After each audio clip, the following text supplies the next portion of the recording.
Oke, selamat malam semuanya. Ya, ini FTG edisi 16 Oktober 2023.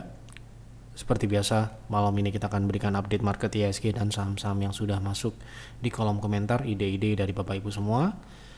Kita akan bahas satu persatu sesuai dengan permintaan nanti ya. Silakan apabila ada saham yang lain yang menarik untuk dibahas di FTalk selanjutnya, isi di kolom komentar saham apa dan kenapa saham tersebut Anda pilih untuk dibahas di FTalk selanjutnya ya. Baik, untuk menyingkat waktu, kita langsung mulai saja. Sebelum saya mulai, silahkan bagi Anda yang sudah merasakan manfaat dari FTalk, dukung kami dengan klik like, dan bagi yang mungkin belum subscribe, silahkan subscribe.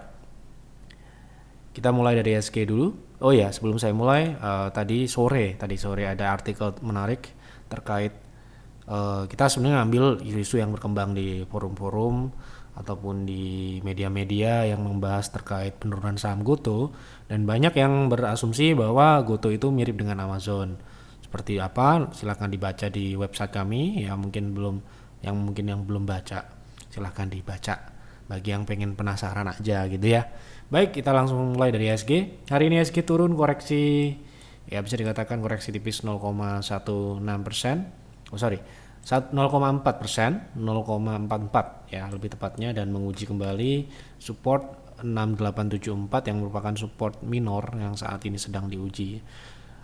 Penurunan hari ini bisa dikatakan kurang bagus secara candlestick, ya bisa dikatakan kurang bagus, yang mengindikasikan membuka peluang untuk IHSG menguji kembali level 6830 ya. Jadi ini konsolidasi minor ya, dan ini adalah support yang bisa diuji setelah penurunan hari ini gitu. Jadi tetap buat kami penurunan yang terjadi saat ini ataupun beberapa minggu yang lalu, ini adalah kesempatan secara umum, kesempatan untuk mencari momentum buy on weakness saham-saham yang ya tentunya yang berpotensi ya. Tidak semua saham, tapi beberapa saham yang berpotensi ya. Semoga besok saham-saham yang kita sedang akumulasi mengalami penurunan sehingga kita bisa mendapatkan harga bagus. Oke, itu untuk IHSG. Jadi masih sama dengan apa yang kami sampaikan di Stockholm. Kita lanjut ke pembahasan saham yang pertama. Salam Pak, mau tanya Harta untuk trading swing. Terima kasih. Harta untuk trading swing, seperti hari ini naik ya.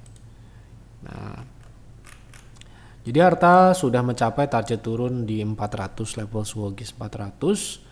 Kemudian target turun kedua belum tercapai di 366.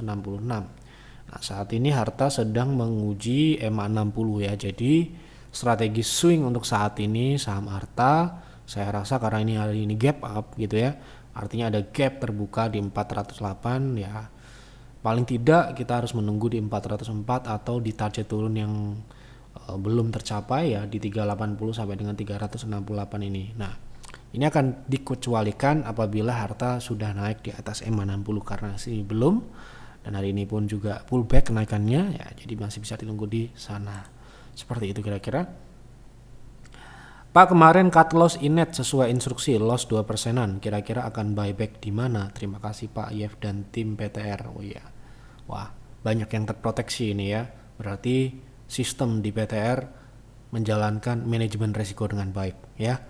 Jadi dengan cut loss ya 2%, 1% itu menghindari dari kerugian lebih besar. Kita lihat Inet cut lossnya kemarin berapa. Kita harus liatin juga karena ya namanya trading pasti akan ada cut loss kalau ikut kita, tapi kalau ikut yang lain mungkin nggak tahu ya. Kalau ikut kita pasti akan ada cut loss, jadi itu harus dipertimbangkan. Kalau Anda tidak mau cut loss, jangan join PTR itu ya. Jadi kemarin kita cut loss tanggal 11 Oktober Inet di 286, kita tunjukkan.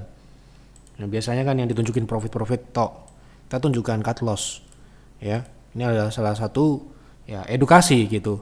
Kalau Anda join PTR jangan dikira akan profit terus gitu ya. Ini ya cut loss kita di 286, ini lossnya sekitar 2%, kita beli di 290-an berapa, saya juga nggak tahu tepatnya berapa, yang jelas ini beliau 2% loss. Nah, kira-kira akan buyback di berapa, kita akan lihat. Kalau PTR melihat potensi buyback, biasanya PTR akan memberikan instruksi buyback dengan catatan saham tersebut memiliki potensi menurut kami, tentu saja secara kuantitatif, secara objektif ya memang ada potensi untuk naik gitu ya.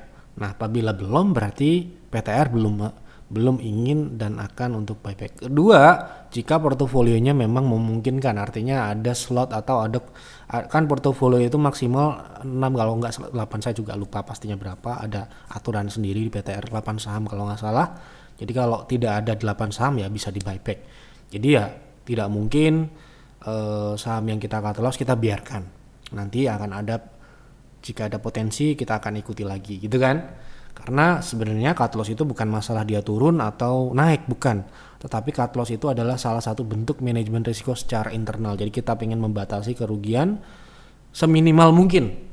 Ya, jadi ini perlu dipahami, cut loss itu kami menganggap itu bukan sebuah kebodohan, justru itu adalah harus dilakukan untuk memanajemen risiko. Jangan sampai nggak mau cut loss tapi nyangkutnya puluhan persen trading lo ya, gitu tanpa dasar gitu.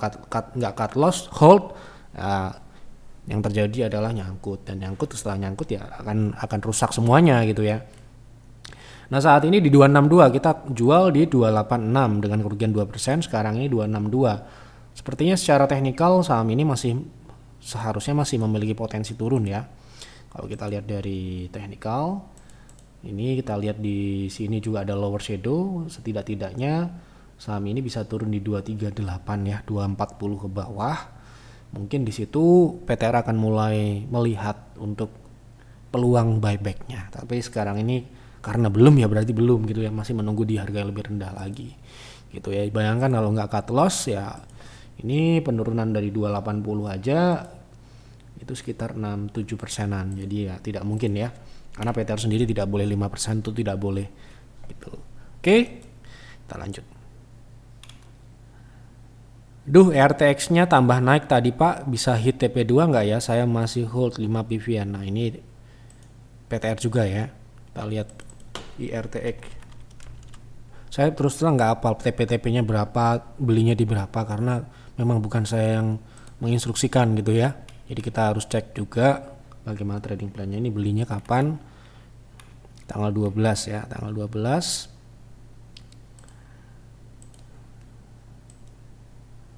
Kita lihat.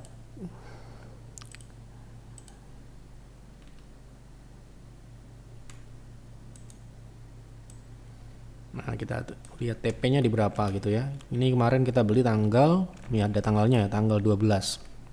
Kemudian targetnya kita beli di 360, 364. Hari ini RTX naik di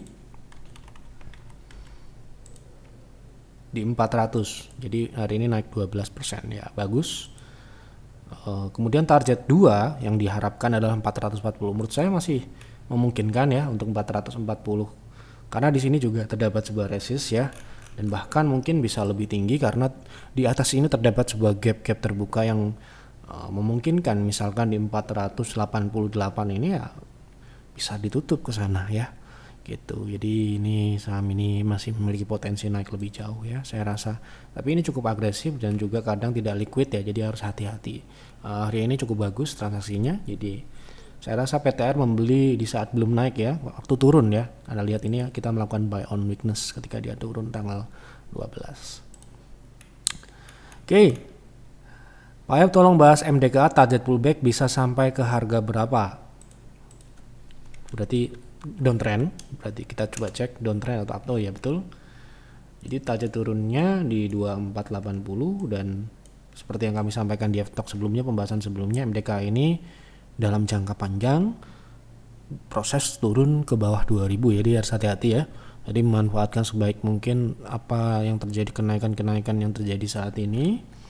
Nah, yang ditanyakan adalah target pullback. Kalau target turun sudah kami bahas ya. Target pullback kita nggak muluk-muluk di 0,3 dari wave terakhir di 2750, kemudian di 0,6 yaitu di 2950. Ini proses turun ke bawah 2000. Oke? Jadi harus dimanfaatkan sebaik mungkin, terutama buat yang nyangkut di atas, yang mungkin khilaf dan sebagainya ya. Pak, mohon info saham Antam. Bagaimana prospeknya? Prospek apa? Ya. Jadi mohon maaf ya kalau nggak ada keterangan prospek apa, trading kah, investasi kah, di sini kita nggak bisa jawab. Jadi harus di clear, ya, harus jelas apa maksudnya. Anda mau konsultasi untuk trading, untuk investasi, itu harus ada keterangannya. Ya, kita anggap trading gitu aja ya. Ya, semoga tidak ada yang berburuk sangka. Ya, kita nggak ada kepentingan apa-apa, kita nggak punya di PIR juga nggak ada Antam, di PTR juga nggak ada Antam, saya cek ya. Nah, untuk potensi trading ya, ini sekali lagi potensi trading karena ini nggak dijelaskan sebelumnya. Sekali lagi ya, saya nggak mau jawab yang tidak jelas, jadi tolong nanti direvisi lagi apa maunya. Jadi ini potensi tradingnya menurut saya pullback ya, ini untuk swing. Jadi potensi kenaikannya di 1890 ini sekitar 4%.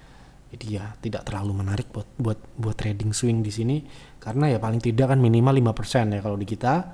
Jadi ini nggak masuk. Oke, seperti itu. Tolong bahas investasi online perusahaan di kalangan masyarakat apa itu real, saya nggak tahu, no comment.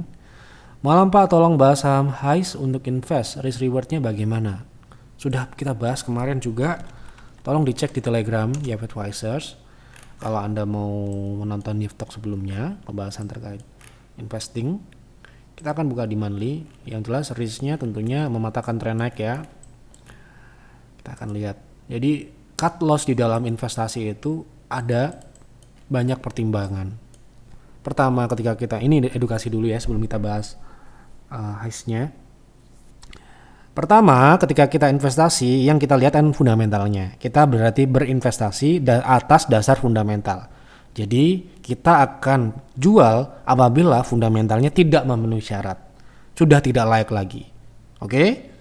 Jadi, tidak selalu dari harga sahamnya. Kedua, kita bisa cut loss atau risknya kita hitung dari profil kita. Misalkan di PTR 5%, tapi kan nggak mungkin kalau investing jangka panjang terus risknya cuma 5% ya sangat sering akan tercut loss gitu. Yang namanya saham kan volatilitasnya tinggi, jadi tidak mungkin itu. Jadi kita akan melihat risk and rewardnya itu berdasarkan teknikal, ini trennya aja ya, jadi harus dikalkulasi lagi dengan fundamentalnya ya. Jadi risk saat ini kalau dia turun ke bawah uptrend line-nya itu 17%. Upside-nya ke 370 itu 29%, kemudian di upper shadow ketika uptrend-nya naik harusnya ke upper shadow ini yaitu di 63%. Jadi itu ya, tidak akan diulang-ulang lagi, silahkan dicatat. Oke. Malam Pak, bisa tolong analisa saham TSPC untuk trading jangka pendek, bagaimana risk reward-nya saat ini? Terima kasih dan salam sehat. Oke, kita lihat TSPC untuk trading jangka pendek. Kita buka di daily. Jadi saat ini secara risk reward ini juga sudah pernah kita bahas sebelumnya, ini risknya 1%. Jadi saat ini risknya malah turun di 1%. Potensi swingnya di konsolidasi ini sekitar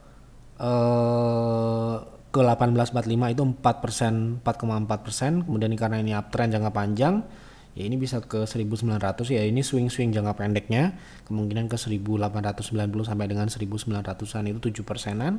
Kalau dia extend ke atas atau melanjutkan uptrend itu bisa sampai dengan 1995 atau 2000 itu 13%, itu ya risk rewardnya. Oke. Tolong view-nya untuk saham IPCM untuk jangka menengah panjang, best price di harga berapa?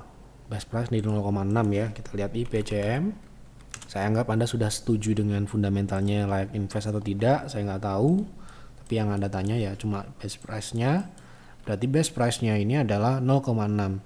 Saham IPCM ini sebenarnya belum benar-benar uptrend. Oke. Jadi dia konsolidasi seperti ini. Oke, sehingga kalau saya anggap best price-nya di berapa, sebenar-benarnya adalah ketika dia mulai uptrend. Di berapa? Di atas 316 paling tidak. Atau kalau mau aman lagi di atas 358 itu confirm dia uptrend menuju ke 500-an ini. Gitu. Ya. Atau kalau Anda mau dia turun lagi ya di sini nunggunya di 120 ini. Kalau ternyata dia nggak lanjut uptrend, ya. Jadi ada dua strategi di saham ini. Kalau Anda mau bertanya best price, tergantung. Tergantung apa? Tergantung IPCM ini ke depan akan kemana. Apakah dia keluar turun atau keluar naik, karena ini adalah konsolidasi menyempit. Sekali lagi ya, kita belum bisa kira-kira ini kan kemana ya. Kalau dia pecah ke bawah berarti ya turun, Anda tunggu di paling tidak di 120. Kalau ternyata dia pecah ke atas ya, kalau gini, Kalau Anda sudah melihat fundamentalnya bagus, berarti probabilitas untuk pecah ke atas atau breakout resist itu kan lebih besar daripada pecah ke bawah atau breakdown support gitu ya. Jadi itu patokannya. Kalau Anda mau ya tunggulah dia keluar dulu. Baru itu kalau Anda menggunakan investasi berdasarkan tidak hanya fundamental juga teknikal seperti yang kami juga praktekkan di peer dan peers gitu ya.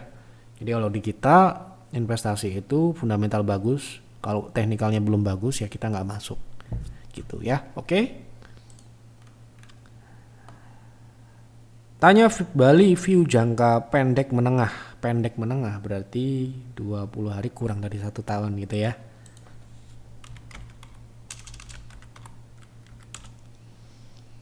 Oke, kita menggunakan weekly. Masih konsolidasi ini masian sementara ini, tapi konsolidasinya ini mulai menyempit ya. Kalau kita melihat konsolidasi yang menyempit seperti ini ya sebenarnya bagus. Kalau dia bisa breakout di atas 940 ini mulai uptrend menuju ke sini ya, ke 1700 ini cukup jauh juga. Jadi sementara ini kita lihat untuk jangka pendek menengah konsolidasi ini sampai dengan nanti pecahnya kapan saya nggak tahu. Ya, yang jelas jangka menengah itu di atas 20 hari sampai dengan kurang dari 1 tahun. Gitu. Oke, sudah saya jawab semua apa yang ada di kolom komentar. Semoga apa yang saya jawab ini ya sesuai dengan apa yang Anda harapkan, tetapi sekali lagi ini adalah opini saya pribadi, analisa saya pribadi, tidak harus Anda ikuti ya. Anda harus mandiri menganalisa lagi, membuat trading plan, buat investing plan kalau Anda investasi, dan jangan ditelan mentah-mentah apa yang kami sampaikan di sini. Tidak semuanya akan benar tentunya, namanya prediksi ya, kita tidak punya kontrol market ya, kita tidak bisa menaikkan atau menurunkan sebuah harga ya. Yang kita bisa lakukan di FTalk ini adalah menyampaikan apa yang saya lihat sejujur-jujurnya. Itu saja yang dapat kami sampaikan. Mohon maaf apabila ada kekurangan atau kesalahan dalam penyampaian di FTalk malam ini atau FTalk sebelum-sebelumnya. Selamat malam dan selamat beristirahat.